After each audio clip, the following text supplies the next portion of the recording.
Assalamualaikum warahmatullahi wabarakatuh. Alhamdulillahillazi amarana bil ihsan wassalatu wassalamu ala rasulillahi wa alihi washabihi wa mawala amma ba'd. Allah ta'ala fi kitabil karim, a'udzubillahi minasyaitonir rajim, bismillahirrahmanirrahim. Allahu nurus samawati wal ardi, masalan nurihi kamiskatin fiha misbah. Al akhir.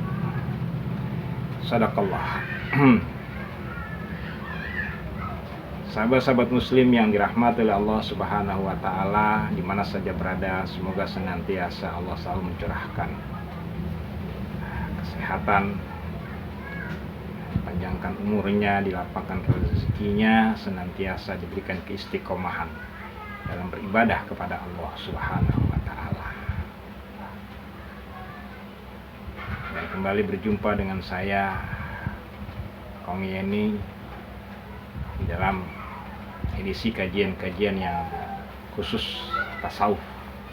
Nah, semoga para sahabat-sahabat pecinta tasawuf, sahabat-sahabat yang memiliki keinginan yang besar terhadap kajian-kajian yang mendekatkan diri kepada Allah, pembersihan diri, pembersihan hati, dan membuka tabir-tabir yang menjadi sesuatu yang terrahasiakan tentang Allah Subhanahu wa taala, kiranya kita mendapatkan cahaya dari Allah Subhanahu wa taala.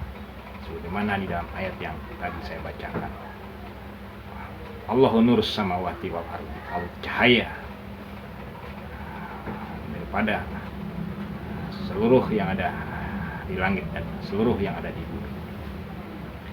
Dan cahaya Allah digambarkan bagaikan sebuah misbah lampu kecil, sumber cahaya dipakai oleh manusia.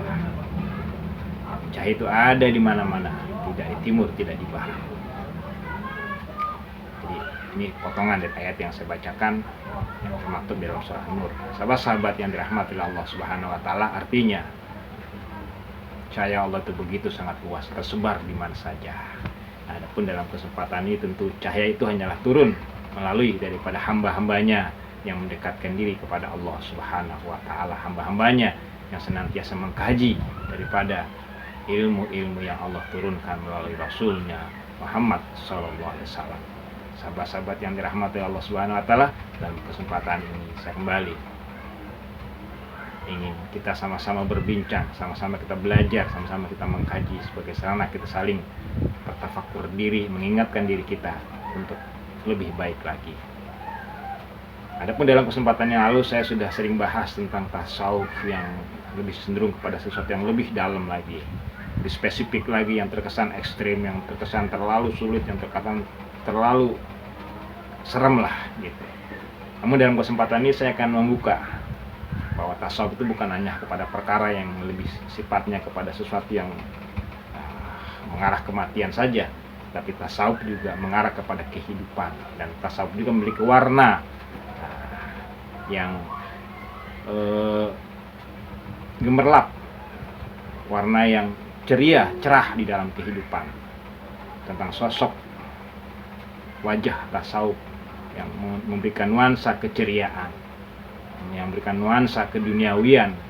Itu juga ditampilkan oleh seorang sosok tokoh ulama tasawuf yang juga ahli hadis, ahli fikih yang masyhur, al-alamah ya, rahimullah ya, yang dikasihi Allah, yaitu Syekh Abdullah bin Mubarak bin Wadih, yang akrab, yang masyhur dipanggil Syekh Ibnu Mubarak, seorang tokoh ulama, ahli hadis, ahli fikih, yang juga ahli tasawuf, yang hidup di zaman setelah para tabi'in, tepatnya di tahun 1018 Hijriah. Artinya hidup di zaman 68 tahun setelah Rasulullah wafat. Karena Rasul wafat di usia 63 tahun, 13 tahun di kota Mekah. Tahun pertama Hijriah mulai dijadikan tahun Islam. Berarti Rasulullah meninggal setelah 50 tahun Hijriah.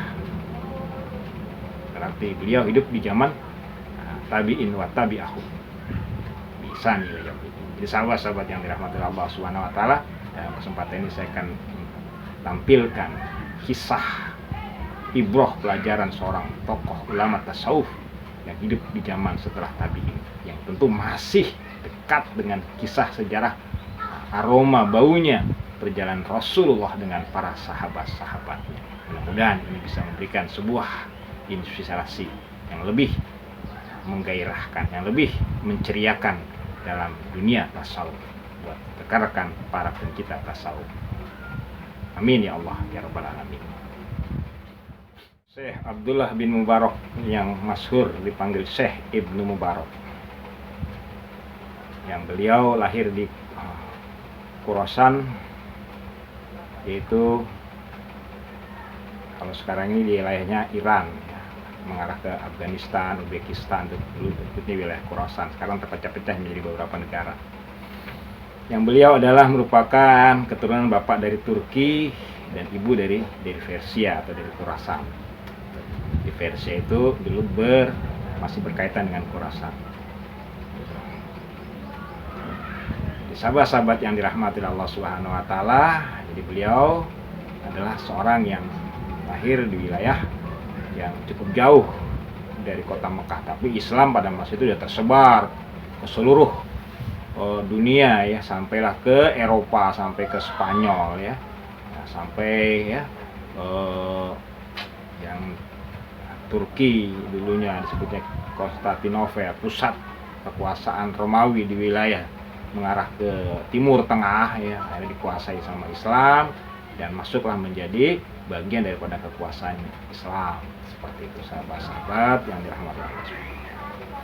Jadi beliau adalah seorang tokoh ahli hadis nih, yang beliau mengungkapkan belajar yang dengan 4.000 guru itu, dan mengumpulkan hadis dari 1.000 guru. Jadi 4.000 yang 1.000-nya ahli hadis. Bayangkan coba nih, Syekh Ibnu Mubarak. Nah, beliau adalah seorang yang sangat kaya raya karena beliau adalah seorang pedagang dan seorang saudagar yang sukses, yang diberikan oleh Allah harta yang besar, harta yang melimpah ruah. Seperti itu. Sehingga dia sempat ditanya oleh seorang sahabatnya, wahai, karena panggilan akrabnya juga adalah Abu Abdurrahman, ini panggilan kunyah, panggilan kehormatan ya, karena anaknya pertama Abdurrahman, anaknya Abu Abdurrahman gitu. Nah, jadi kalau seorang di Arab itu ada tradisinya, ada panggilan kehormatannya, itu kadang-kadang ngambil dari anaknya. Gitu. Kalau anaknya Abdullah, maka bapaknya dipanggil Abu Abdullah, seperti itu.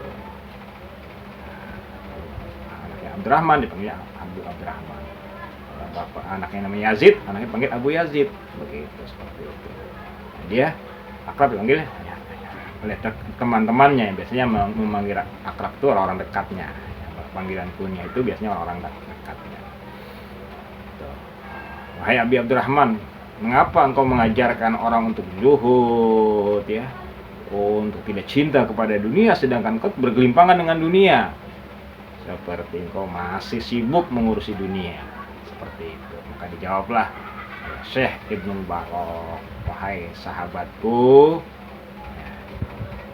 sesungguhnya aku mengerjakan itu adalah untuk menghindari rendahnya diriku sebagai seorang hamba Allah, sebagai seorang mukmin. Jadi adapun setiap apa yang aku dapatkan, aku gunakan untuk beribadah kepada Allah Subhanahu wa taala. Maksudnya dia itu usaha itu bukannya dari dunia, tapi dia menghindari jangan sampai timbul fitnah, nanti orang curiga atau orang memandangnya sesuatu yang rendah kepadanya, atau dia menjadi orang yang rendah yang suka meminta-minta. Nah, seperti itu, karena meminta itu sesuatu yang rendah, seperti itu. Maka dia bekerja dan ternyata dia seorang yang diberikan oleh Allah. Nah, keutamaan rezeki yang melimpah ruah dari hasil kerjanya, dari usaha-usahanya. Bukan dia pengen kaya, enggak, memang Allah ngasih dia ujian seperti itu. Gitu. Nah, adapun kelebihannya, dia serahkan untuk beribadah kepada Allah, membantu para fakir miskin, semuanya diserahkan seperti itu. Bahkan kedermawanannya begitu sangat besar, masyhur di zamannya. Beliau sangat masyhur dengan keilmuan ilmu hadisnya. Beliau sangat termasyhur dengan ilmu tasawufnya, ilmu pendekatan dirinya kepada Allah, pembersihan dirinya, itu sangat masyhur, yang sangat tawadu. Dia seorang ulama besar yang masyhur, tapi dia tidak ingin terkenal. Ini salah satu sering diungkapkan oleh para sahabat-sahabat, orang-orang yang dekat dengan beliau. Nah, sama-sama mencintai kajian-kajian tasawuf yang di zaman itu masih belum populer, karena tasawuf itu nanti populer setelah zaman-zaman setelah beliau, seperti itu. Jadi kajian tasawuf itu kajian yang memang sudah menjadi sebuah akhlak lah gitu, akhlak yang diterapkan Rasulullah untuk zuhud, untuk warok, sebagaimana Rasulullah ya tinggal di rumah yang sederhana, ya seperti itu, tidak berpakaian yang mewah-mewah, itu ditampilkan. Jadi tasawuf itu memang namanya nggak populer, tapi sesuatu amaliyahnya sudah populer di zaman Rasulullah, sahabat-sahabat, sebagai zaman Khulafaur Rasyidin. Banyak sahabat-sahabat tuh ahli tasawuf, Abu Darda, Abu Dzar Al-Ghifari, dia orang yang sangat zuhud, sangat warok. Nah, itu sangat hati-hati, sangat tekun dekatkan diri kepada Allah. Memang belum ada digelar tasawuf pada saat itu, karena memang proses Islam itu kan berkembang, sama aja kayak hadis. Nggak ada istilah hadis zaman itu. Ilmu hadis belum ada, tapi hadis sudah berjalan, berkembang, bergerak. Tapi lama-lama akhirnya dikumpulkanlah apa yang disampaikan Rasul, diberi nama hadis, seperti itu. Sama Al-Quran, zaman itu belum ada mushaf Al-Quran ya, belum ada. Zaman Nabi nggak ada mushaf Al-Quran. Al-Quran cuma ada di dalam hafalan dan ada ditulis-tulis di kertas, di tembok, di mana aja. Belum ada mushafnya. Al-Qurannya masih bercecer-cecer di mana-mana. Nah, baru di zaman Utsman, setelah Rasulullah nggak ada, banyak para ahli penghafal Quran yang sudah wafat karena peperangan dan lain sebagainya, maka mengkhawatirkan, maka beristihadlah sahabat ya. Nah, jadi ini bukan bid'ah, nanti nggak salah lagi, tapi yang baru sebutnya bid'ah. Sahabat yang dirahmati Allah Subhanahu wa taala, kekayaan daripada Syekh Ibnu Mubarak ini begitu sangat melimpah ruah, konglomeratnya zaman sekarang lah. Kisahkan oleh sahabat beliau, seorang ulama juga, seorang ahli tasawuf juga, Sufyan Ats-Tsauri, mengisahkan bagaimana setiap tahun dia mengeluarkan zakatnya, karena yang tahu itu pasti sahabatnya atau orang amil zakat yang berhubungan dengannya. Dan dia sangat tawadu menyembunyikan amalnya. Jadi beliau itu setiap dia berzakat mal setiap tahun itu sampai 100.000 dirham. 100.000 dirham itu sama dengan nilainya sekarang ini 20 miliar rupiah. Dengan satu standar, kalau satu ekor kambing itu harganya 1 juta rupiah. Kalau satu kambing itu 1 juta rupiah. Kalau satu kambing harganya 2 juta, berarti sama nilainya dengan 40 miliar setiap tahun dia berzakat mal. Total itu 2,5%-nya ya, nisabnya dari harta yang dia punya. Para sahabat yang dirahmati Allah Subhanahu wa taala, karena beliau tidak mungkin mengurangi. Ini sahabat-sahabat yang dirahmati Allah Subhanahu wa taala, tentang begitu besarnya kemurahan Allah dicurahkan kepada Syekh Abdullah bin Mubarak. Dia setiap tahun mengeluarkan zakatnya. Kalau satu kambing itu nilainya 2 juta, berarti sama nilainya dengan 40 miliar. Setiap tahun dia berzakat, sahabat-sahabat. Masya Allah, subhanallah, wallahu akbar. La quwata illa billah. Itulah kalau Allah menghendaki sesuatu terhadap hambanya, tidak ada yang bisa menahannya. Dia tidak Kecuali mau ahli tasawuf, mau apapun, kalau Allah sudah ngasih rezeki, ya bisa ditolak. Inilah yang diungkapkan Allah di dalam Al-Quran. Ada sayan, ayakul kun fayakun. Kalau dia menghendaki sesuatu, menjadilah. Sahabat-sahabat yang dirahmati Allah Subhanahu wa taala. Juga yang firman ayat-ayat yang lain. Wa yarzuqu liman yasha bighairi hisab. Memberi dia hisab, memberi rezeki kepada yang dia kehendaki tanpa batas, tanpa hitungan. Jadi udah nggak ada angkanya lagi. Masya Allah. Jadi tidak selalu tasawuf itu miskin, susah. Pola hidupnya ya. Jadi walaupun dia kaya raya hartawan, hidupnya selalu dalam keadaan juhud. Ini Syekh Ibnu Mubarak sering berpuasa, ya. Dan rezekinya selalu dia infakkan, dia sedekahkan. Zakatnya aja tiap tahun wajib dia keluarkan. Yang lainnya buat membantu di jalan Allah, memfakir miskin, para alim ulama beliau sangat dekat. Guru-gurunya yang banyak, sekian ribuan gurunya yang dia datang. Itulah Syekh Abdullah bin Mubarak. Dan kisah-kisah beliau, kisah-kisah yang sahih karena dekat dengan para tabi'in. Nah, ini kan keulamaan hadisnya yang dia banyak menghafal hadis, masya Allah. Kan dia dikatakan sebagai amir mu'mininnya di kalangan para penghafal hadis, riwayat hadis. Bayangkan sahabat-sahabat sekalian. Nah baiklah, diriwayatkan ya Al-Mufassir Ibnu Katsir tentang kisah beliau yang sangat menakjubkan. Yang pada saat itu beliau sedang melaksanakan perjalanan untuk menuju kota Mekah melaksanakan haji dari Khurasan. Berangkatlah beliau menuju Mekah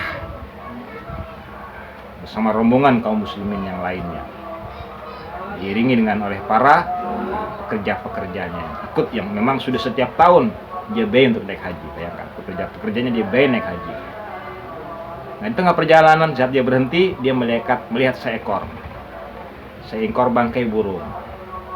Kemudian dia memberikan pesan kepada pegawainya untuk menyingkirkan atau membuang ke tempat sampah. Maka dibuanglah oleh sang pegawainya tempat di mana sampah diletakkan. Kemudian dia terkejut melihat ada seorang ibu-ibu mendekati tempat sampah tersebut, tiba-tiba mengambil bangkai burung tersebut. Dia terkejut, buat apa bangkai burung? Maka bertanyalah Syekh Abdullah bin Mubarak, wahai ibu, wahai wanita, itu apa engkau? Wahai saudaraku, karena dia nggak tahu dia. Ini adalah seorang ulama, seorang tasawuf. Sesungguhnya anakku sudah 3 hari tidak makan. Maka sungguh di dalam keadaan yang seperti ini, maka Allah memberikan rukhsah kepadaku untuk menjadikan bangkai di makanan untuk aku olah. Maka terkejutlah Syekh Abdullah bin Mubarak mendengar berita seperti itu. Maka segera diletakkanlah, dia keluarkan seluruh harta yang dia bawa untuk dia pergi naik haji tersebut. Kemudian, wahai sang ibu, aku serahkan seluruh biaya untuk keperluan hajiku, aku serahkan kepadamu sebagai ganti hajiku. Maka setelah itu dia kembali ke kampung halamannya, tidak melanjutkan daripada perjalanan hajinya. Sahabat-sahabat yang dirahmati Allah Subhanahu wa taala, sungguh sangat menakjubkan. Sebuah keilmuan yang tinggi dan dalam yang secara syariat itu dia disalahkan. Kan haji itu utama, tidak boleh diganggu. Tapi secara keyakinan, secara tasawuf, dia punya tanggung jawab yang berbeda. Dan yang lebih mengherankan lagi adalah sahabat. Ketika mereka semuanya balik, mereka semuanya mengucapkan selamat. Di rombongan haji yang melanjutkan perjalanan, tiba-tiba dia balik, dia mengucapkan selamat. Selamat apa? Mengucapkan selamat bahwasanya seolah Syekh Ibnu Mubarak menyusul ikut pergi haji juga sama mereka. Dia terkejut, termenung Syekh Ibnu Mubarak. Kemudian dia balik pulang ke rumah dan dia tertidur. Di jam itulah dia bermimpi bertemu Rasulullah Sallallahu Alaihi Wasallam, mengabarkan sesungguhnya apa yang telah engkau lakukan sangat dipuji oleh Allah Subhanahu wa Ta'ala, dan Allah memerintahkan malaikat untuk menyerupai dirimu dan menggantikanmu untuk melaksanakan haji, dan bahkan itu hingga hari kiamat, dan pahalanya tetap diberikan kepadamu. Masya Allah, la haula wa la quwata illa billahil aliyyil azim. Astaghfirullahalazim. Allahu a'lam bishawab. Tasawuf mana saja berada, itulah kelapangan beliau di dalam berbagi dengan kaum muslimin dan umat manusia. Adapun mengenai ibadahnya dikisahkan oleh beliau, seseorang yang ahli membaca dan menghafal Quran datang kepada beliau mengabarkan berita gembira, berita baik bahwa dia telah mampu menyelesaikan untuk membaca Al-Quran 30 juz dalam satu rakaat. Akan tetapi apa jawaban beliau? Dia menjawab dengan kerendahan, sungguh aku mengetahui seseorang yang dia beribadah kepada Allah satu surat At-Takasur saja, Hakumut Takasur, tidak berhasil dia selesaikan hingga fajar. Artinya apa sahabat? Bukan banyaknya amal yang diperhatikan oleh Syekh Ibnu Mubarak, itu bagaimana kualitas amal itu, yang dia satu surah At-Takasur saja, karena orang tersebut adalah yang mas dirinya tidak mampu dia menuntaskan hingga fajar, karena begitu beratnya penghayatannya ketika dia beribadah kepada Allah Subhanahu wa Ta'ala, sehingga dia seringkali menyendiri, menyepi dari keramaian kaum muslimin. Hingga akhirnya ada sahabat yang bertanya, lalu apa jawab beliau ketika beliau ditanya apakah tidak kesepian di saat beliau menyepi? Maka beliau menjawab, bagaimana aku akan merasa kesepian sedangkan aku bersama Rasulullah Sallallahu Alaihi Wasallam dan para sahabat-sahabat.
Syariat tentu artinya ucapan beliau adalah beliau seorang yang selalu menghafal hadis dari Rasulullah, dari sahabat, dari tabi'in. Tapi tentu secara spirit Allahu a'lam bishawab, telah begitu sangat mengutamakan kedalaman daripada ibadah kepada Allah. Kalau saya boleh mengumpamakan tasawuf itu bagaikan taman yang indah dan sunyi di tengah keramaian hiruk pikuknya dunia. Sahabat-sahabat yang dirahmati oleh Allah Subhanahu, dan bukan hanya dalam soal ibadah filah yang menakjubkan daripada Syekh Ibnu Mubarak rahimahullah, dan ternyata juga dia seorang yang berjuang di jalan Allah, karena beliau hidup di masa ekspansi Islam begitu besar menyebar wilayah Eropa. Dikisahkan oleh Abu Hatim Ar-Razi bagaimana aktifnya beliau, gagah beraninya beliau, dan ahlinya beliau di dalam peperangan. Ini unik seorang sufi yang kaya raya yang juga aktif di dalam ikut terjun di medan jihad fisabilillah. Jadi dia seorang sufi yang kuat dalam jihad filah, dia juga seorang sufi yang kuat dalam jihad fisabilillah. Dikisahkan jika itu terjadi perang tanding dengan tentara Romawi yang ahli dalam bertempur, sudah berapa kali prajurit ahli tempur yang dikalahkan oleh prajurit Romawi, hingga akhirnya prajurit itu begitu bangganya, sombongnya prajurit Romawi itu, seolah tidak ada yang bisa mengalahkan.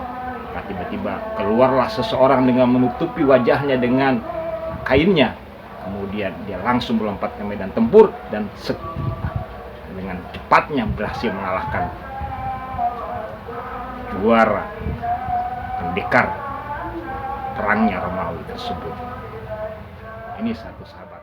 Demikian sahabat-sahabat yang dirahmati oleh Allah Subhanahu wa taala, para pecinta tasawuf di mana saja berada. Itulah sekilas kisah akan keindahan, akan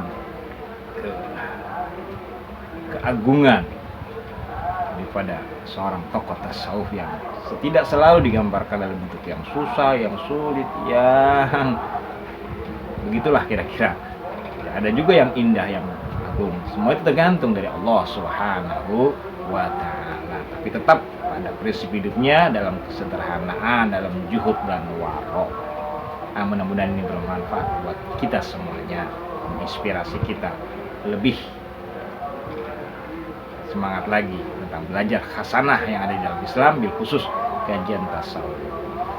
Segala kekurangan mohon dimaafkan. Allahu a'lam bishawab. Amin antum bi khairin. Jazakumullah khairan katsiran atas perhatiannya, support dan yang lain sebagainya. Ila liqa ma'assalam. Wabillahi taufiq wa hidayah. Wassalamualaikum warahmatullahi wabarakatuh.